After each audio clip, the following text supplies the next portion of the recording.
My name is Corban McIntosh, and today I'm going to be presenting to you my senior project for the class of 2020 at Novato High School. For my senior project, I rebuilt an entire motorcycle, a 1971 Honda CB350, and have converted it into a cafe racer. This is something I had no prior knowledge of, and something I wanted to gain an understanding of in case I wanted to possibly pursue a career in this area. So this is how I received my project bike. Basically, an engine and a frame. There were no in-between pieces, no electrical, nothing fancy. Everything was rusted and corroded. I mean, being from 1971, the bike is 49 years old. That's almost half a century. I purchased this. It was not worth $350, but I spent it anyway because I was naive and had no clue what I was doing. And not knowing what I was getting myself into, as I thought this was going to be something I could do over the summer, it turned out that, obviously this is going to need a full restoration, something that would commercially take over 10 people, a large shop area, and lots of money to do properly. But here we are, 2 years later, and it's still going. The money's a little low, but it's still going. So this is in 1971 CB350. The 350 means that is 350 cc's, is a twin cylinder, so it doesn't have one, but it has two cylinders. They're parallel to each other instead of a V formation. They're in line like this, you will dance. Yeah. So the teardown process, I received two engines because this was originally someone else's build that they gave up on. No doubt why. And so obviously every single nut and bolt had to be stripped down. That's, internals of the engine, inside the wheels, inside the headlight, every single place had to be stripped down to the bare components. It had to be inspected, and if they met the cut, which a lot of them didn't because it's half a century old, then they would have to be thoroughly cleaned.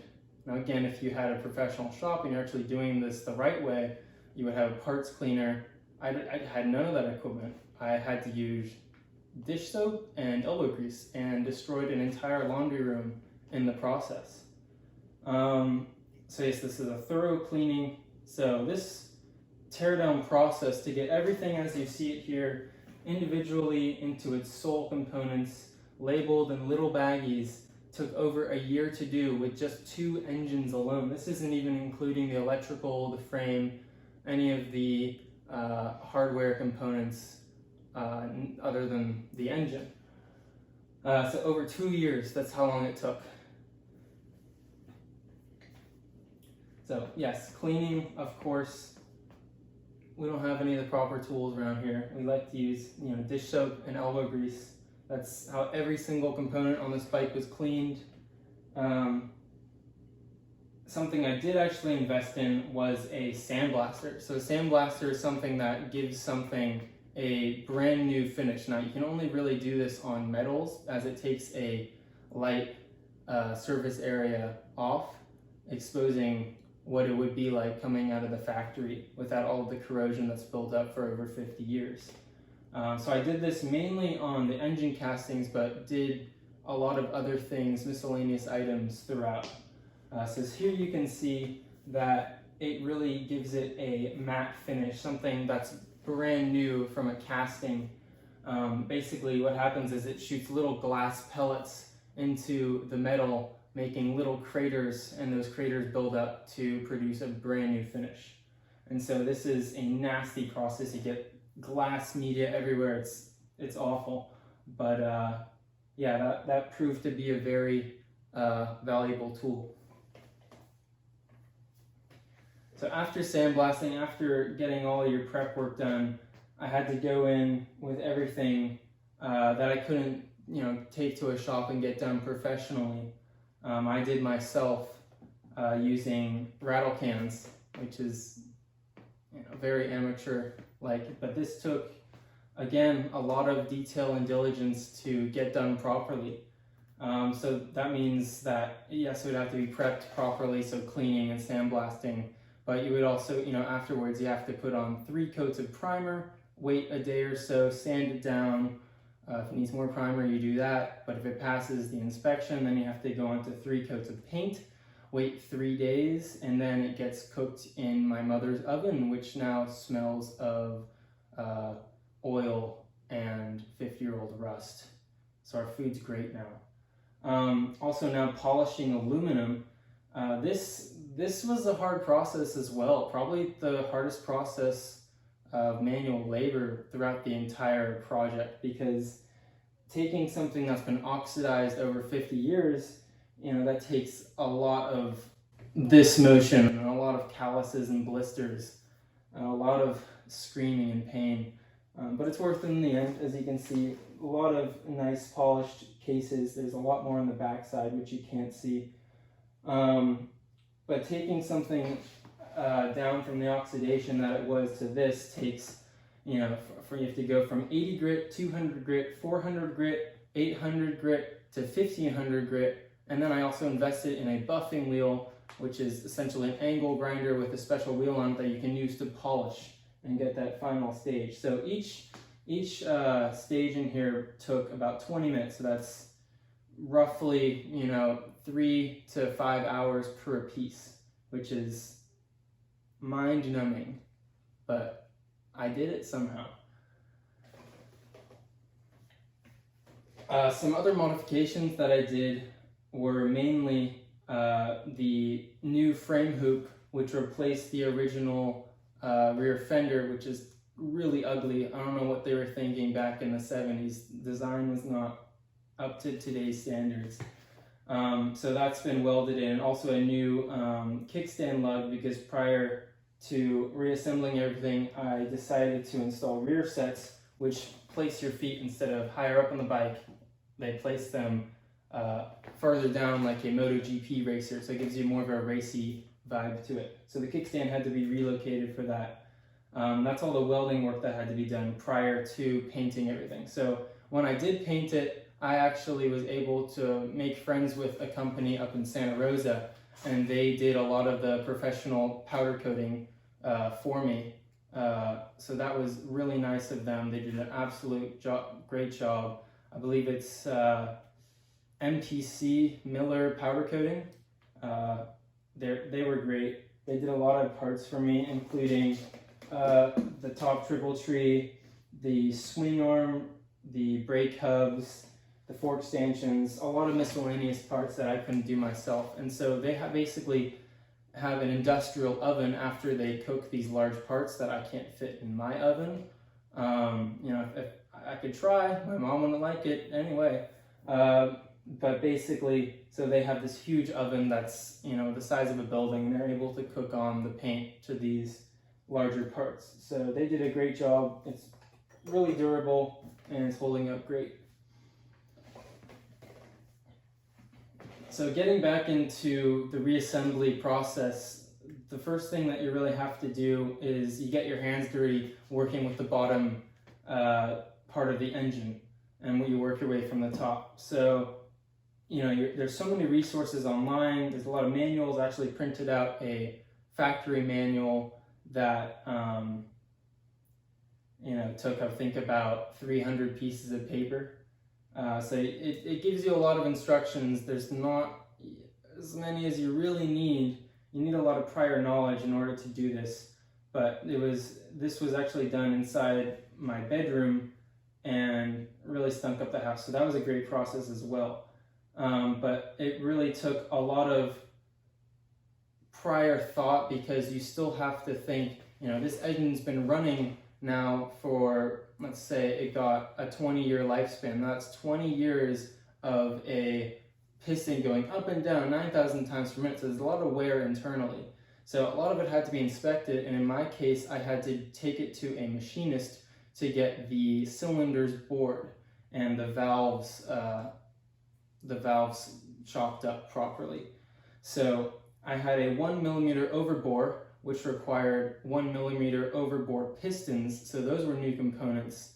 And the machinist had to figure out if all of these things were going to work without any problems together. And later on, we'll find out that he did a good job and everything's running great.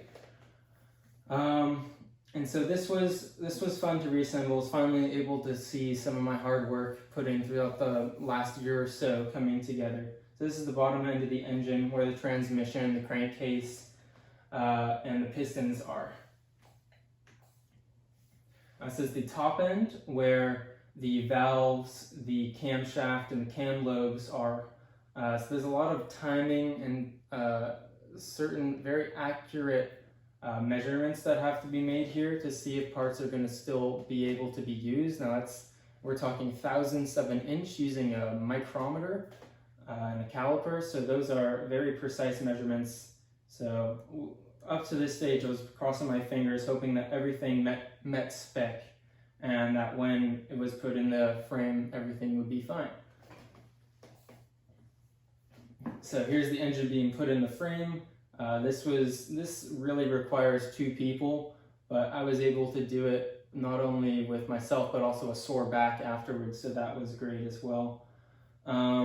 So the engine's now in the frame. I got a new mounting kit from a seller on eBay. They were great too. And everything's great up until this stage, and I'm putting in everything.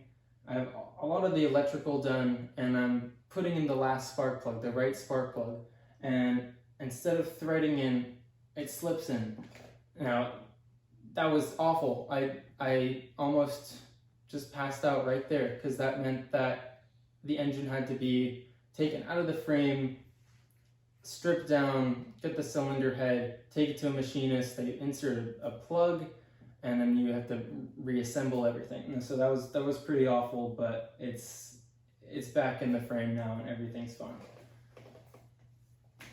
So you're thinking to yourself, Corban, how have you made it up to this point? How have you rebuilt an engine by yourself? You have no prior knowledge. Is this thing really going to be safe to have in between your crotch?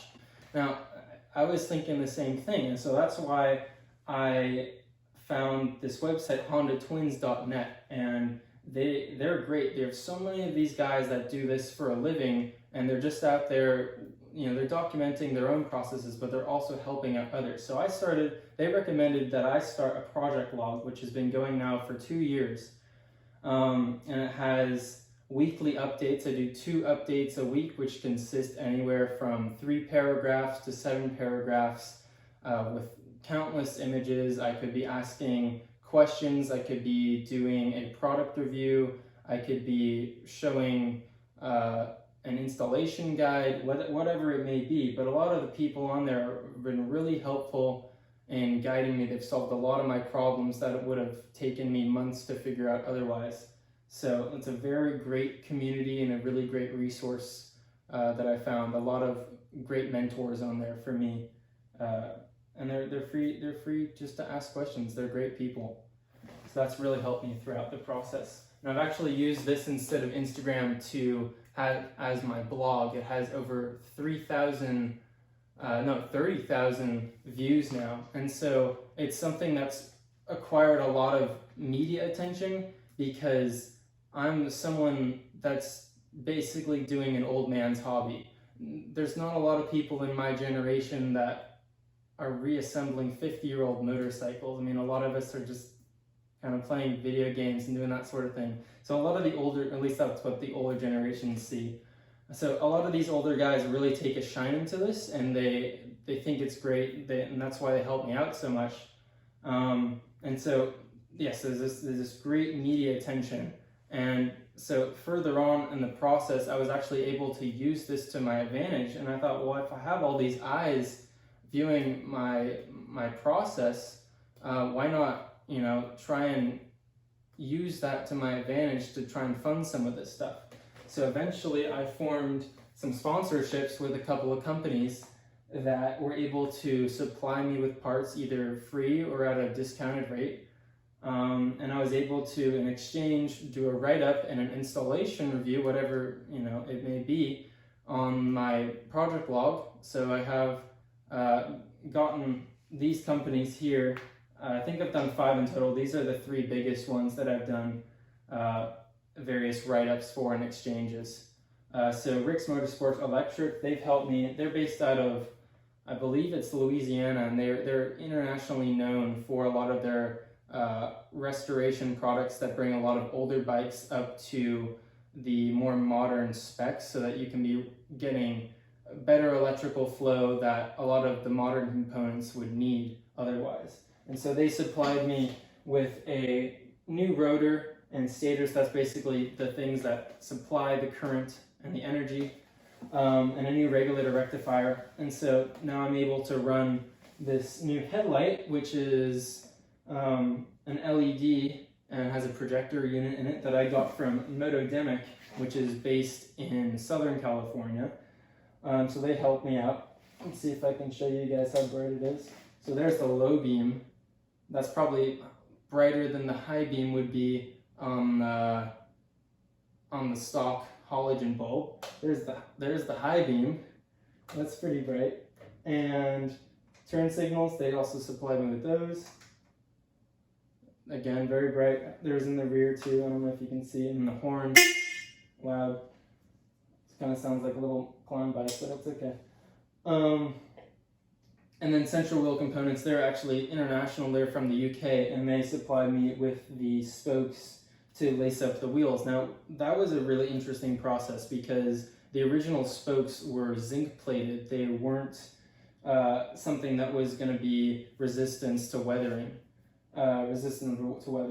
So the stainless spokes now don't have a coating that can wear off. They're actually resistant all the way through. So that's an actual upgraded component that's going to last hopefully longer than 50 years. So a lot of people go into saying, hey, I'm going to do something mechanical. I'm going to rebuild a motorcycle. Now, you get up to this point where you've done everything mechanical and you finally reach this crossroads that you never were expecting, and that's the electrical mess. Now I'll pull up a wiring schematic here so you can see how confusing it may be at first sight. Again, a lot of the people on the forum were helping me out when I first started with the electrical mess, and I was thinking to myself, like, I'm not an electrician. I need to go to school for this and for me to be able to understand it. And that, for a lot of people that might be the case, but I had really great guidance and I was actually able to, somewhat figure it out, get everything wired up, purchase the actual tools and wire and everything to do it myself. And so that was really fun in itself, because that's a huge field that requires, it's a big learning curve, and that's knowledge that I've gained that I can put into other aspects of my life going further. I mean, I think, to be honest, electrical is probably the best part and the most enjoyable part of this entire build. It might be something I want to pursue in the future. So being able to run the new generator and the new regulator rectifier that I got from Rick's Motorsport Electric, I'm now able to run a lithium-ion battery. So instead of having your normal lead-acid battery, which is about yay big and probably 50 pounds huge, I'm actually able to run something that's only about this big and weighs 2 pounds. Let's see, I'll show you afterwards, but this is the custom electronics tray that I designed and integrated into the bike. I've actually given this back to the forum community, and it's an open source box now, so other people can use it, giving back a little bit. And it's working out great. Everything works as you saw.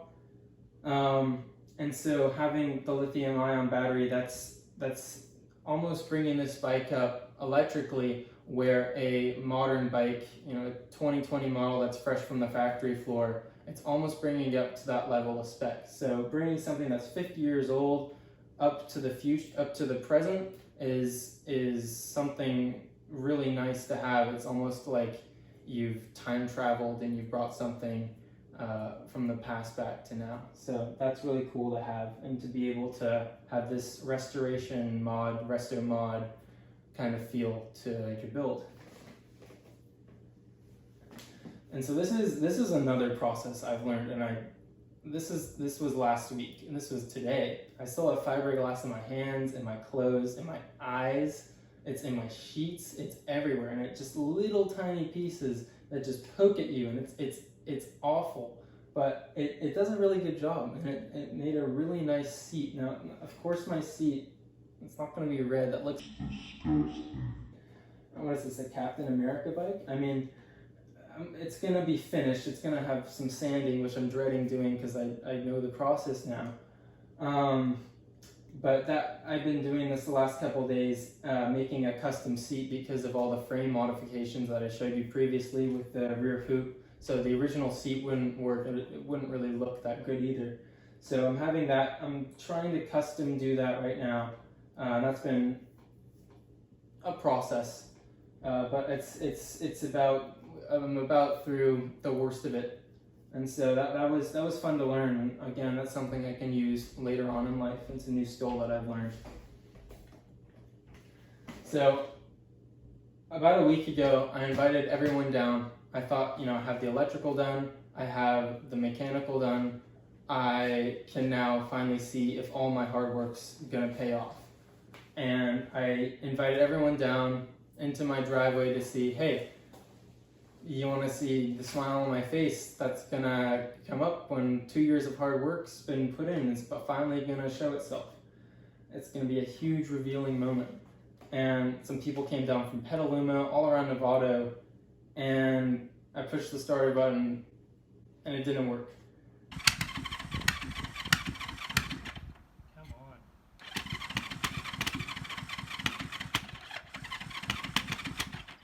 So this was a letdown, not only to me, but the people that wasted, the gas to get here.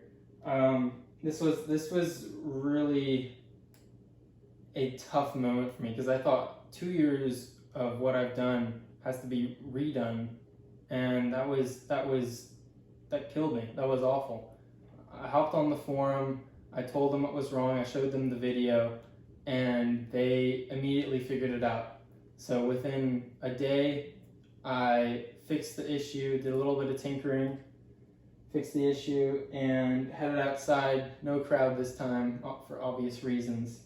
And it started up, and it made a beautiful, ear-piercing noise because it doesn't have mufflers. But it was great. It even idled a little bit, somewhat. So it's still being broken in, but everything's been done to the point where it's functional, and so that's huge. That was a huge make or break moment where I can actually see my work pay off. So that was huge. I'll show you the video of it idling right now. Start up again. Okay, again? Yeah, go. Yeah. Oh wait, can I go get the good camera? No, wait. Do it again.